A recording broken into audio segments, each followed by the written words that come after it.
Voici voir cette le pièce 0,1 minuteur. €. Donc, la suite. Alors on y va. Et puis j'ai une petite pensée pour Agnès ici présente quand j'ai lu ce texte. Pas pour la première phrase, hein, c'est pas ça. Tu me fais La- peur. La femme, même dans le mariage, est une prostituée. Voilà le mal. C'est l'égalité politique et sociale qu'il faut conquérir. Lorsque la femme pourra gagner sa vie dans toutes les situations qu'occupent les hommes, un divorce ne sera plus une catastrophe. La femme ne perdra plus son rang en perdant son mari. Il ne faut pas être par un homme, mais par soi-même. Je parle dans le désert. Je m'en rends bien compte. Ce que je réclame, ce serait un monde à soulever et on n'y tient pas. On veut des lois protectrices de la femme afin qu'elle puisse mieux vivre sans rien changer à sa condition. Mais pour mes débuts, un malheur fond sur le groupe, on nous refuse la salle. Donc c'est la salle Saint-Sulpice.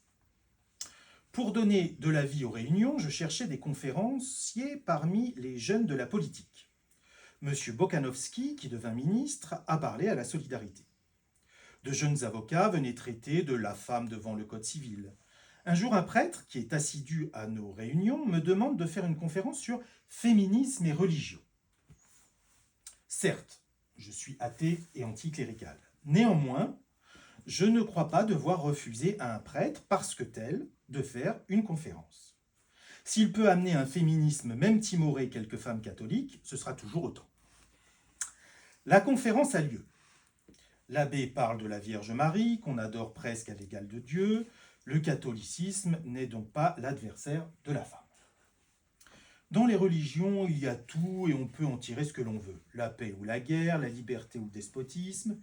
Je réponds en citant les pères de l'Église qui, affolés de concupiscence, traitent la femme de vase impur. 4 jours après, le maire me fait appeler. Il doit dorénavant me refuser la salle parce que j'ai fait parler un prêtre. J'explique que, athée moi-même, je n'ai nullement l'intention de convertir les femmes à la religion. J'ai agi par esprit éclectique. Le prêtre, on lui répond, voilà tout, c'est d'ailleurs ce que j'ai fait. Mais le maire ne veut rien entendre. On est à 15 jours des élections, cela ferait très mal. Les élections? Je n'y avais même pas pensé. Je ne vote pas, vous comprenez? Il faut déménager et chercher une autre salle. J'en ai trouvé une au Procope, 13 rue de l'Ancienne Comédie. C'est là, on le sait, que s'est réuni le XVIIIe siècle et la Grande Révolution. Les portraits de Mirabeau et de Danton sont peints au mur. On m'offre une salle au premier pour 100 sous l'après-midi. Et le local peut tenir 150 personnes. Mais les critiques pleuvent. C'est de ma faute si on n'a plus la mairie où on se réunissait depuis des années. Je fais peur au gouvernement, je suis révolutionnaire. Une salle de café, c'est inconvenant. Les dames comme il faut ne viendront pas, etc. Car les chefs des autres groupes viennent aux réunions et cherchent à attirer à elles les adhérentes de la solidarité. Et Caroline Kaufmann, qui est revenue, me raconte tout ce que l'on dit contre moi. Cela m'énerve et j'ai envie de les envoyer promener. D'autant mieux que je suis depuis 1 an membre de la franc-maçonnerie mixte, où je viens avec un succès retentissant de faire entrer Louise Michel. Mais les élections approchent. Il faudrait nous montrer un peu. Sortir dans la rue, mes 50 femmes dont il ne viendra que la moitié, cela ferait ridicule. Mais en voiture, ce n'est pas la même chose. Le taxi n'est pas encore inventé, on en est au fiacre découvert, traîné par un malheureux cheval éthique. Pour 2 francs, on peut se faire traîner pendant 1 heure. Pour 20 francs, nous aurons 10 fiacres, ce qui fera un beau cortège. Et ça, c'est ce que tu expliquais, donc, Voilà. cette grande manifestation en fiacre. En fiacre, voilà, avec des tracts et des banderoles. Il y avait combien de fiacres, finalement? Ah, ça, je sais Ils pas, ne c'est pas ils le disent pas. Enfin, Mais- tel qu'elle le dit, on s'imagine Oui, une multitude. C'était les manières de effectivement manifester de l'époque et de changer un petit peu des cortèges un peu traditionnels déjà. Donc une belle réussite. En même temps, fiacre, elles étaient un peu plus protégées aussi des agressions de la police ou je sais pas quoi. Ça semblait les a pas peut-être empêchés de moins- se faire arrêter quand même. Même en fiacre. Mais bon, au moins, contrairement aux suffragettes anglaises, elles n'ont pas été brutalisées outre mesure. Et elles n'ont surtout pas été gavées de force, parce que les suffragettes anglaises, quand elles ont manifesté, elles faisaient ensuite la grève de la faim dans les prisons. Et Winston Churchill, qui était membre du gouvernement à l'époque, déjà dans les années 20, avait donné l'ordre de les encuber. Enfin, il n'y a pas d'autre terme. Voilà. Donc, ça, c'est pas arrivé heureusement aux féministes françaises. Donc, on va repasser à quelque chose d'un peu plus privé et un peu plus loin. Donc, ne suis-je pas un être humain?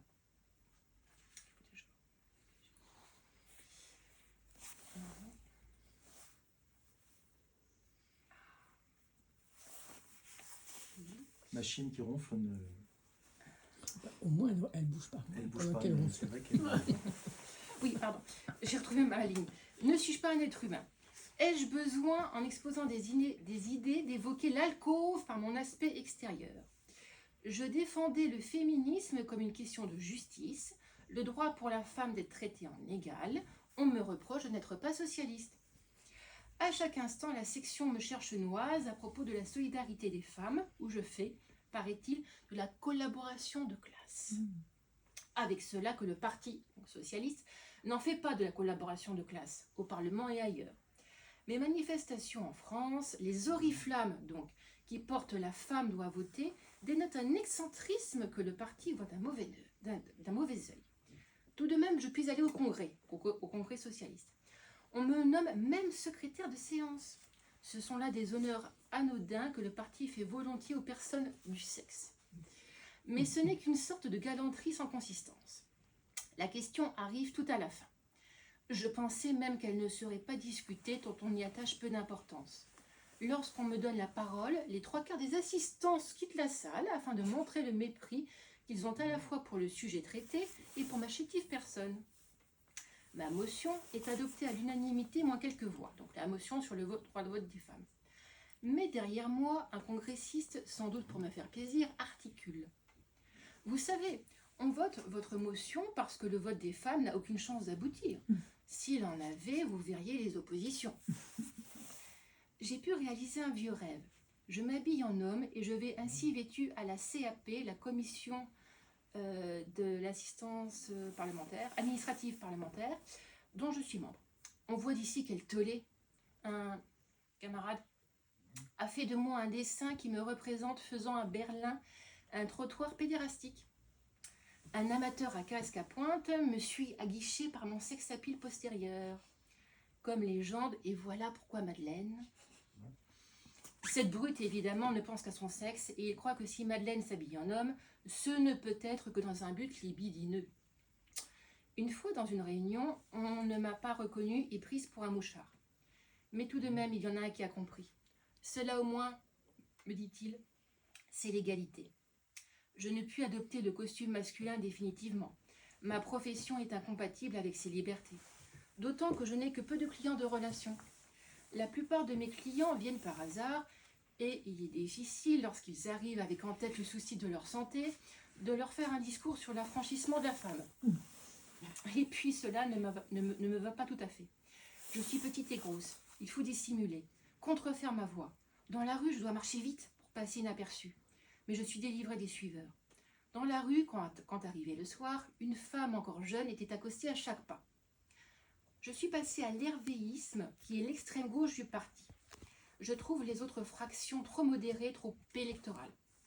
L'hervéisme a peu d'adhérents. C'est pourquoi je monte vite en grade et atteins en 18 mois, grâce à la représentation proportionnelle, le sommet du parti, le sommet théorique. En pratique, la CAP ne dirige rien et les problèmes qui lui sont soumis sont uniquement administratifs. La direction, c'est l'humanité et le groupe parlementaire. Dans l'hervéisme comme ailleurs, on me persécute. La rédaction de la guerre sociale le fait prendre autant qu'elle le peut à mes articles le chemin du panier, même après que Hervé les a lus et acceptés. On fait cela parce que l'on sait que le patron, au fond, s'en moque. Ce n'est pas pour l'intérêt, mes articles ne sont pas payés, mais on préfère donner le moyen de se faire connaître à maints jeunes hommes qui désirent gravir la hiérarchie politique. On commence par la guerre sociale et on finit, qui sait, par Le Temps ou l'Écho de Paris. donc c'est-à-dire des journaux plutôt de centre. J'ai une petite revue, La Suffragiste. Elle me coûte 50 francs pour 1000 exemplaires. J'ai environ 500 abonnés, ou plutôt 500 personnes qui ont payé une fois un abonnement d'1 an ou de 6 mois. Car les femmes ne veulent pas payer pour un journal féministe. Je reçois quantité de lettres de félicitations, parfois des lettres d'injures et aussi des critiques. On s'abonnerait si tel article n'avait pas paru, mais... Problème de problème de problème de problème. Voilà. Que ce soit effectivement à l'extrême gauche et dans le milieu féministe, comme toujours. Le style est extrêmement vivant, on a Ah oui, l'impression oui, oui, oui, d'être oui, avec oui. elle, ça c'est Oui. extrêmement Oui, oui. intéressant. On se rend compte qu'elle va aller jusqu'au bout du bout du bout, et c'est pour ça qu'elle est bien nulle part en fait, parce que quels que soient les milieux dans lesquels elle vit, elle se déploie, bah, elle est toujours quelque chose, où elle a un individu qui va déranger, et ça doit être atroce. Je la verrais bien aujourd'hui. Hein. Elle Pour dire les bien mêmes aussi. choses. C'est sûr qu'elle se rend compte qu'elle n'arrive à rien. Qu'elle par n'arrivera contre, pas, que quel que soit le milieu. dans la Pas ça. mesure où c'est une Elle est femme, assez ben, tout est... Alors en même temps, elle a réussi à être docteur, elle a réussi un certain nombre de combats, voilà. Et on espère pense quand même même- que... Enfin, après, Même c'est- pas que les études étaient ouvertes aux femmes Oui. à ce moment-là. C'était très récent. Le baccalauréat, ça doit être 1880. J'ai pas les dates en tête, mais c'est là vraiment la fin du 19e. Et après, effectivement, ça s'est ouvert, mais petit à petit, effectivement. Et ça a été un combat très, très rude et très, très long. On n'a pas le souvenir non plus. Et pareil, les concours aussi n'étaient Mais pas c'est forcément mixtes. ouvert aux femmes, c'était surtout ça. Oui, mais après, quand ils ont été ouverts aux femmes, après, ils n'étaient pas forcément non plus. C'est pas forcément les mêmes exactement. Voilà, elle ne fait aucune concession à personne. Et c'est ça son combat. En fait. Ouais. Elle ne veut Mais pas elle- transiger. Elle s'ennuie, j'ai l'impression qu'elle s'ennuie. Elle est devant, et puis j'ai l'impression qu'effectivement, il y a ce côté-là. Elle est une éternelle, tout le temps Combative. insatisfaite, mais en même temps, elle est toujours devant. Et je crois que ça l'ennuie, en fait. Il y a un documentaire qui passe en ce moment sur Arte qui s'appelle Compromis. Je ne sais pas si vous l'avez vu, sur la directive européenne qui a été votée pour protéger les gens qui fabriquent la fast fashion dans les pays étrangers. Et alors au Parlement, au Parlement européen, c'est peut-être encore plus vrai, mais on assiste à 1h30 de discussion, de compromis. Voilà, alors ils arrivent à un certain nombre de choses. Mais c'est vrai que quand on a ce tempérament, et moi-même pour être président dans un parti politique, il faut vraiment avoir il faut quand même être extrêmement patient, quoi, parce que c'est vrai que c'est... Voilà, et persévérant. Voilà. Et vraiment, je vous encourage à le regarder, parce qu'en plus, ça finit bien, puisqu'il y a finalement le... Parce qu'une fois que vous avez 3 ans au Parlement pour la loi, après, vous avez la commission. Et il faut que la commission fasse un retour. Donc, c'est extrêmement lourd. Donc, j'imagine, elle, avec sa préoccupation, au début du XXe siècle, chez les libertaires, les socialistes, et pour qui la priorité, c'était pas la place de la femme, hein, c'était autre chose. Donc, Voilà. là, on change de texte, c'est le journal de guerre. Oui. Donc c'est écrit un peu moins, c'est un peu moins linéaire. Elle écrit des petits paragraphes. Oui. Voilà où elle. Alors, elle a fait ça, c'est 13 jours du 24 août 1914 jusqu'au 29 septembre 1914, donc vraiment le tout début de la Première Guerre mondiale. Et donc, pareil, c'est un journal qui, lui, n'a pas été confié donc, à l'ami dont je vous parlais tout à l'heure, mais dont on ne sait pas comment il a atterri. Mais heureusement, il a atterri à la bibliothèque Marguerite Durand, qui est la bibliothèque féministe de Paris, qui a donc été fondée par Marguerite Durand, la journaliste et fondatrice du journal La Fronde. Et donc ce manuscrit est arrivé à la bibliothèque Marguerite-Durand. Il a été retrouvé par l'ancienne conservatrice Annie Metz en 1990, qui a décidé d'extraire ce journal du fond général où il était, de le conserver bien dans une boîte, et il a disparu.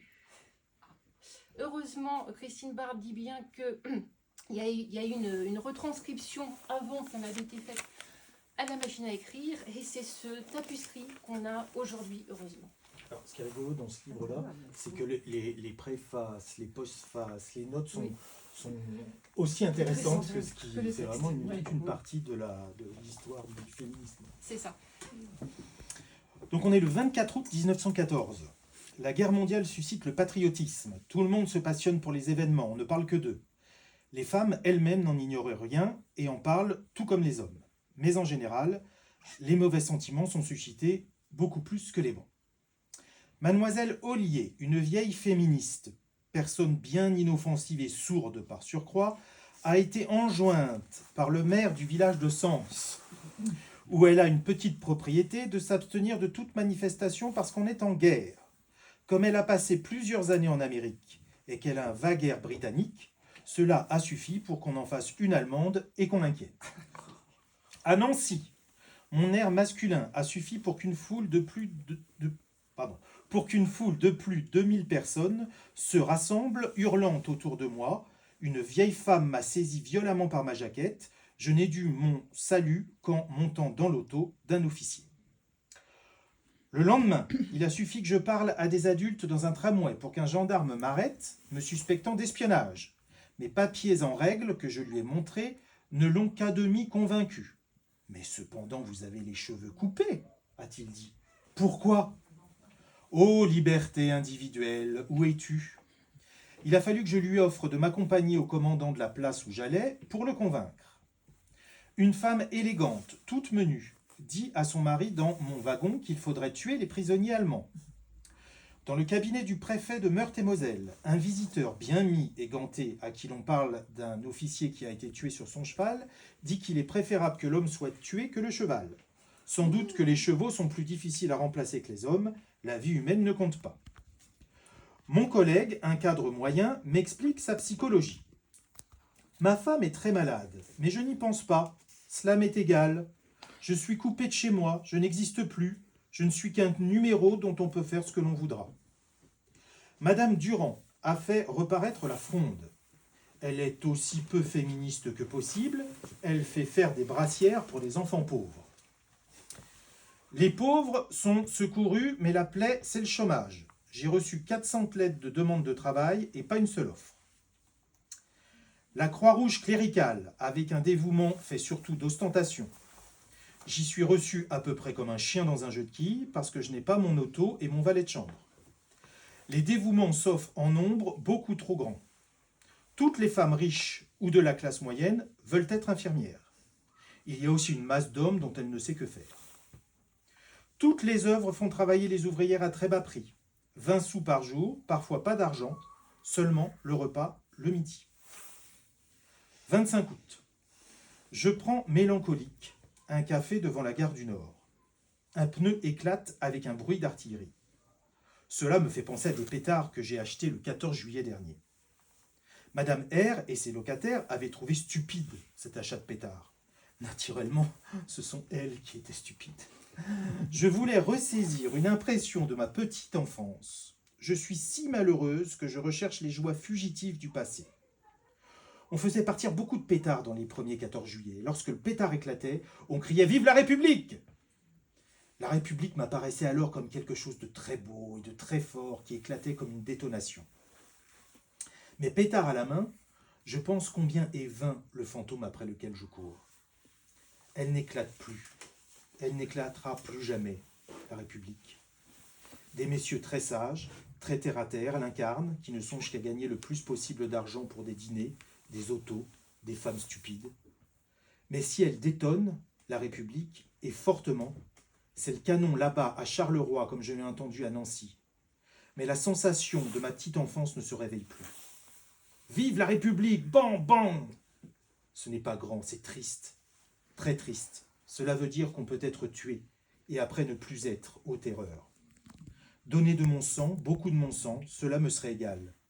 Souffrir, la belle affaire, mais n'être plus. Il est vrai qu'un jour, forcément, je ne serai plus. Non, décidément, la guerre, ce n'est pas une vie supérieure.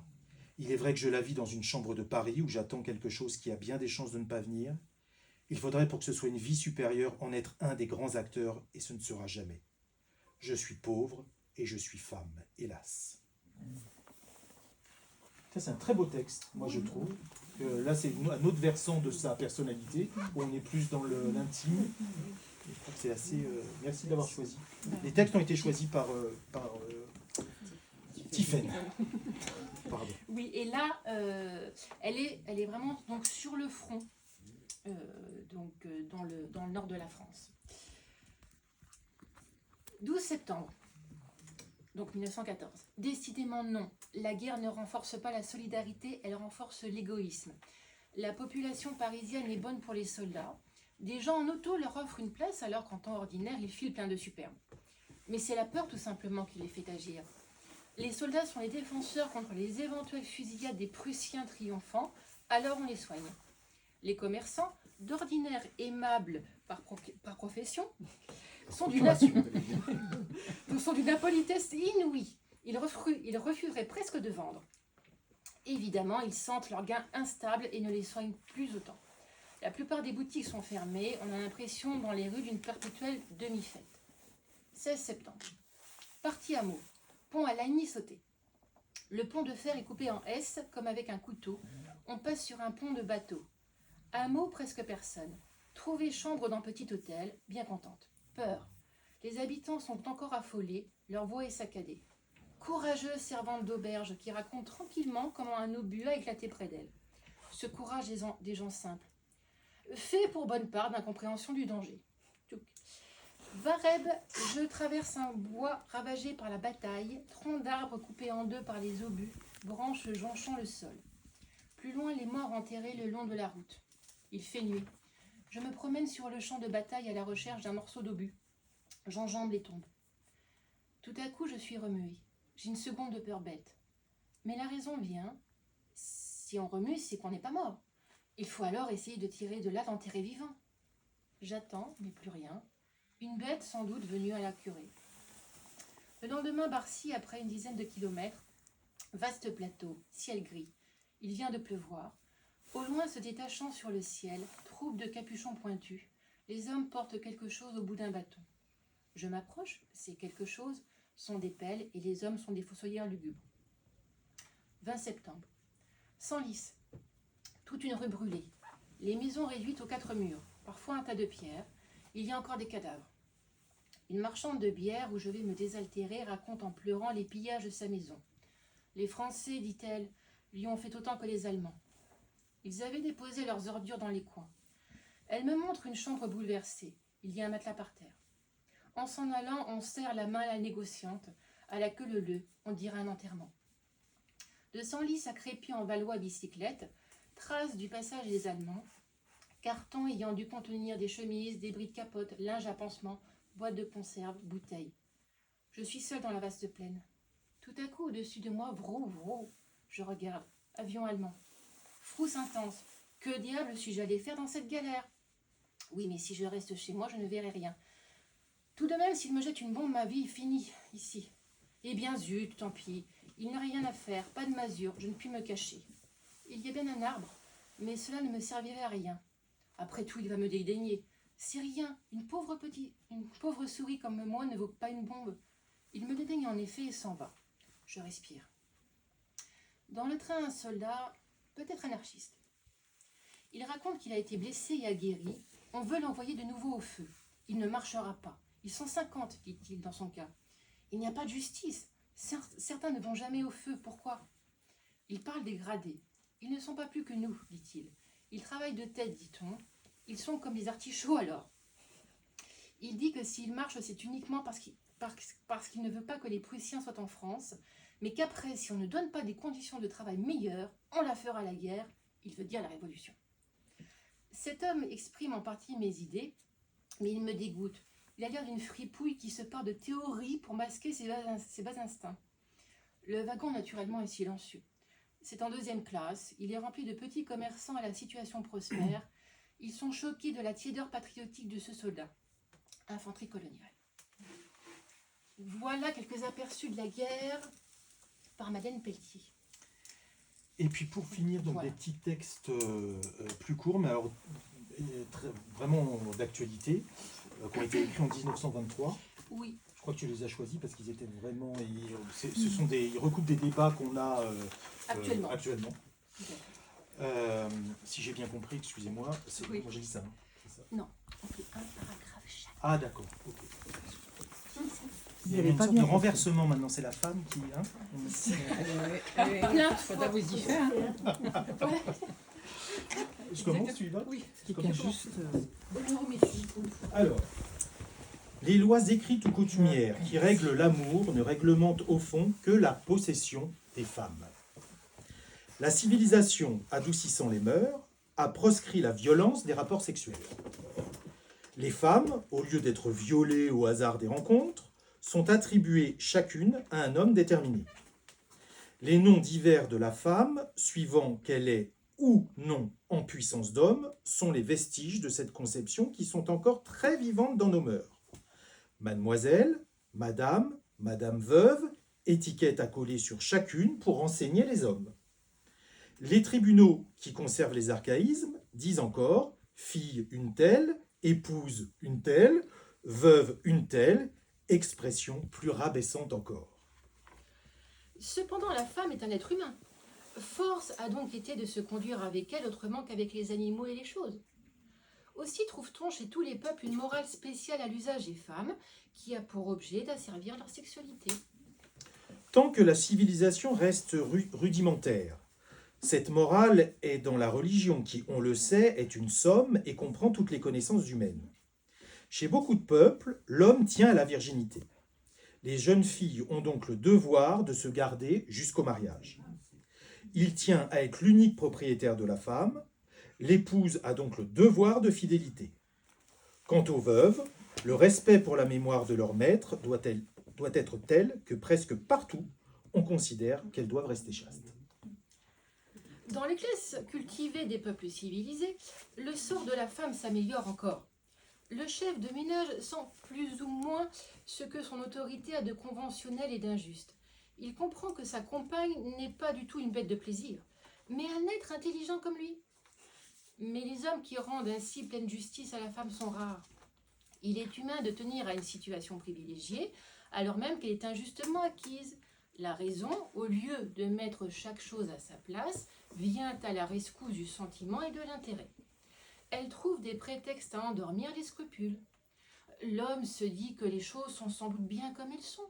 Si sa propre femme est supérieure, les autres ne le sont pas, et que l'asservissement du sexe correspond à une nécessité générale. La société est fermée aux femmes. On commence seulement à leur entr'ouvrir quelques portes et avec quelque timidité. Il n'y a guère que dans les grandes villes des pays civilisés que la femme peut voyager seule. Encore ne peut-elle aller partout. Parcourir à pied tout un pays, il ne faut pas qu'elle y pense. En Suisse, où les voyageurs sont la principale clientèle, une femme peut voyager seule à pied sans être ennuyée. En France, elle courrait de grands risques. En Italie et en Espagne, un tel voyage serait tout à fait dangereux. La téméraire qui le tenterait serait infailliblement volée, violée, voire assassinée. À l'égard des femmes, les nations les plus civilisées sont encore des peuples sauvages. Le fossé profond qui sépare psychologiquement les sexes est avant tout l'œuvre de la société. Dès qu'on ouvre aux femmes une carrière qui leur était fermée, on voit les préventions tomber. Elles réussissent dans leurs études. Elles font les travaux pas plus mal que les hommes, parfois mieux. Donc on a le débat sur les appellations, madame, mademoiselle, etc. Les métiers. Pardon? Bah... Oh la main, le combat. Bon, Oui, ah oui. on ne devrait plus. Devrait plus. Et dernier extrait. Et dernier extrait, où là on est dans le déconstructivisme Voilà. du XXe siècle, Voilà. alors que, enfin de la fin du XXe siècle, alors qu'on est en 1908. Dans la femme en lutte pour ses droits. Donc, comment faire une société féministe? J'y vais, t'y vas. Qui veut? Dès que l'enfant est capable de comprendre, il reçoit de ses parents et du milieu social tout entier son sexe psychologique. La mère qui tient dans ses bras le bébé répond sans hésiter. C'est un garçon, ou bien avec une nuance d'excuse, c'est une fille. Dès que la petite fille commence à marcher seule, la mère réprime en elle toute velléité d'expansion en lui donnant pour raison unique son sexe. Ne saute pas ainsi, garçon manqué. J'ai connu une enfant de 6 ans qui, à ce régime, avait acquis déjà les manières compassées d'une demoiselle. Elle marchait d'un air posé, s'asseyait avec précaution pour éviter de froisser sa robe.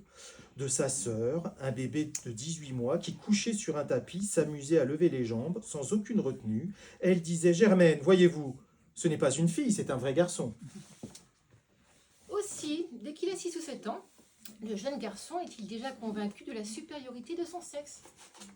Les femmes, me disait un petit paysan de cet âge, cela ne sert à rien.